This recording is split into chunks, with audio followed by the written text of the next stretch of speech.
Hello and welcome to the program. At the beginning of 2018, British property consultancy firm JLL stated that Ukraine would see an influx of new brands to the local market due to the improving economy.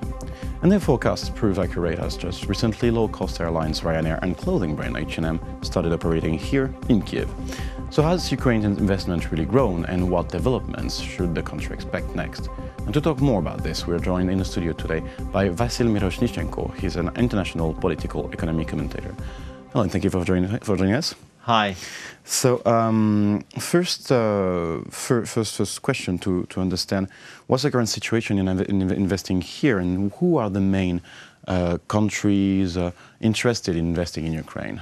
Well, look, you've just given good examples about some retailers such as H&M and pretty much Ryanair providing services, or IKEA has entered the market. So we definitely are looking at those companies which seize the market. So it's not really a genuine investment, so to say, because, you know, naturally, we have 40 million people here.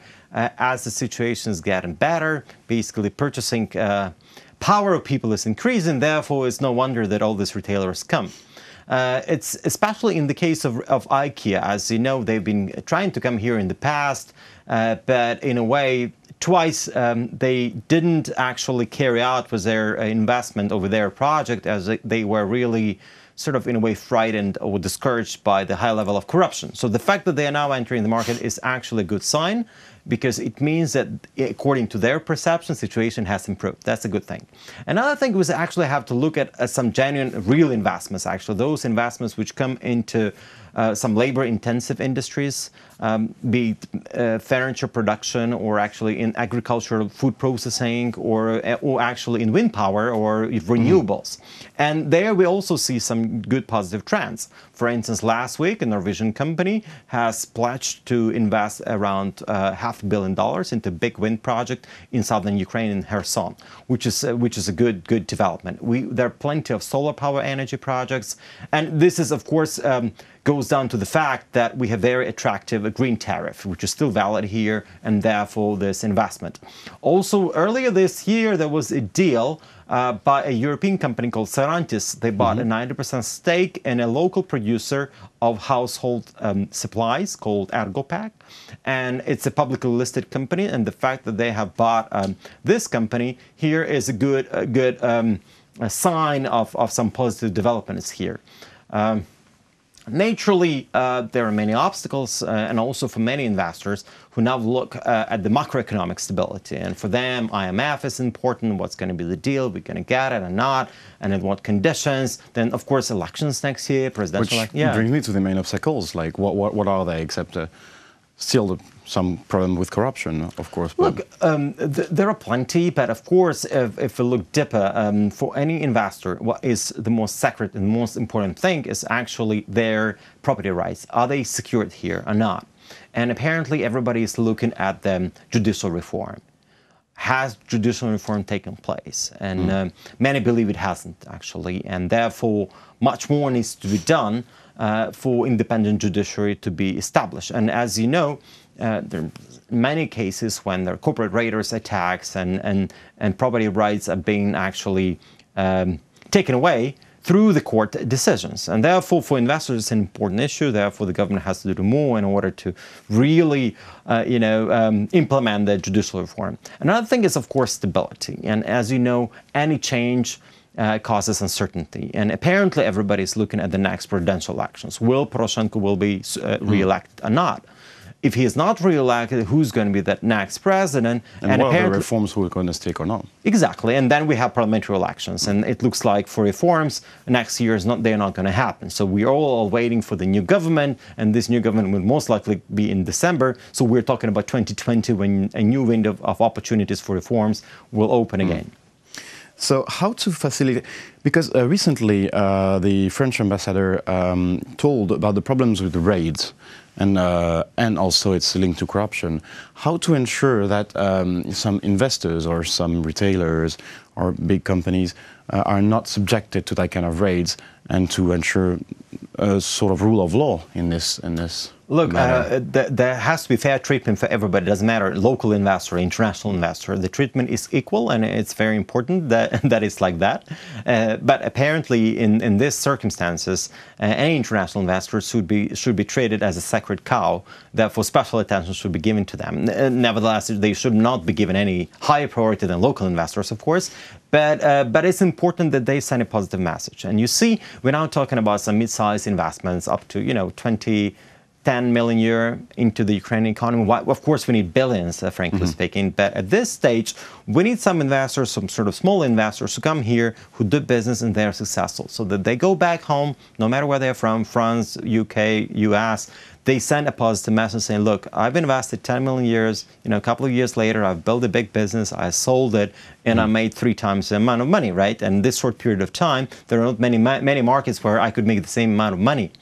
So therefore, it's all about the success stories. And these are the success stories that Ukraine has to convey, but most likely not as a government, but rather by stories like that. And this is what matters, actually, people talking to each other, investors talking to each other in their home markets. You talked earlier about agricultural reforms, right? And it is a key point in the reforms asked by the IMF.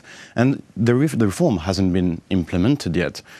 Well, is there a risk of fatigue from the IMF here? And how to make reluctant MPs aware of the risk of not voting and not completely implementing this law? Look, you see the agricultural reform has been in a way taken out of the IMF negotiations. It used to be there on the agenda, but for the time being it's off. So the 2 key issues is, of course, energy prices for the consumers. This is something that has to take place. So the prices for the gas that population consumes will probably be increased by 25% this year, another 15% next year. And this is actually the key sort of condition of that, on the disbursement of the next loan of the IMF. However, agricultural reform is an interesting topic. The reason it probably has to take place after the elections, it's a very political issue. So in a way, though we understand, and probably the president understands, that it's a must, it needs to be implemented. Nevertheless, if he does, he will never be re-elected. And it's not really a popular reform. Of course. I mean, this is, and as you know, as in any other country, agriculture is a very sensitive topic. And as we basically, let's take the issue of subsidies in the EU or the US. This is probably the most evil thing there, and which is actually making the world a poor place. However, not a single politician in France or the US will actually start downsizing on the subsidies, because it's a killer politically, right? Therefore, for us, this reform, which is actually going to make a land a commodity, is a needed reform. Nevertheless, it's very politically sensitive. More needs to take place in terms of educating the people about the implications, about the new freedoms and opportunities are there, because for the time being, people only see it as a threat. And general population does not really understand it. So they don't see it happening. Yeah, soon. They don't see it, and plus it's very easy to manipulate. And for the Ukrainians, land is something very deep in their mentality and psyche. So the fact that somehow can really deprive them of their land, because it can become really a commodity and somebody will buy it, is so important and crucial. Therefore, it's easy to manipulate this issue from the standpoint of elections. So apparently, and we see the opposition politicians already doing so. So which brings me to the next question, because this defiance towards agricultural reforms is also linked to the idea that maybe big investors might come and take away some land. Is the Ukrainian market ready for big investors as of today? Look, I remain optimistic. The market is here. There are plenty of opportunities. Apparently, nothing big is going to come, frankly speaking, I think, to the next year. I mean, that was a big development of this Norwegian investor. But the reason all these alternative energy investors come is because the tariff we have is actually for a certain period of time. Therefore, they have to make it on time in order to be able to have the tariff they have, right? So it's natural that they come no matter what. But for other bigger investors, it's of course they're going to look and see. We have to factor in external factors such as Russian aggression in Ukraine. It's here, it's tangible. Instability. Exactly. Yeah. It's really seen as a source of instability. Nevertheless, Ukraine has to keep on moving, because it's something that the only protection we have against Moscow is that we can build a strong, prosperous country which will have high standards of living, where people will have higher salaries and higher social security than next door. And this is the best protection we can have. Apart from the army, I think the economic prosperity of the country is fundamental for the success of Ukraine.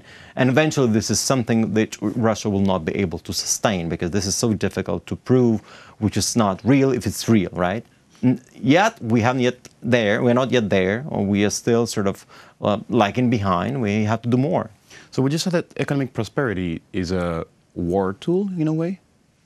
In this case? Well, look, economic prosperity is something we have to be striving for, but I would like to stress, before we reach the prosperity, there is so much homework which needs to be done. Apparently, we have to be moving towards that direction and actually just basically improving the lives of people, increasing their incomes. And this can only come from investment, right? Internal investors, foreign investors who come, create jobs, pay higher taxes. That's the only way forward. We're also working on our exports. We have to export more, and et cetera, et cetera. So we have to get more tourists, have people come and visit in here. So it's all, part of this economic deal.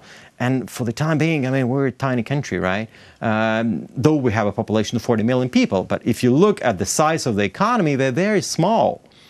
Speaking of the IMF, there is an example.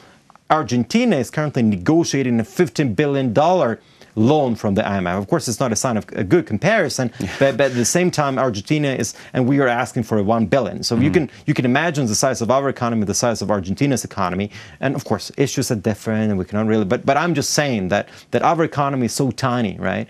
So therefore, our economy has to get much bigger. Well, thank you for this overview over investment. It was a pleasure to have you in the studio today. Yeah, thank you. That was Vasyl Myroshnychenko. He's an international political economy commentator. Thank you for watching the program. Stay tuned for the rest.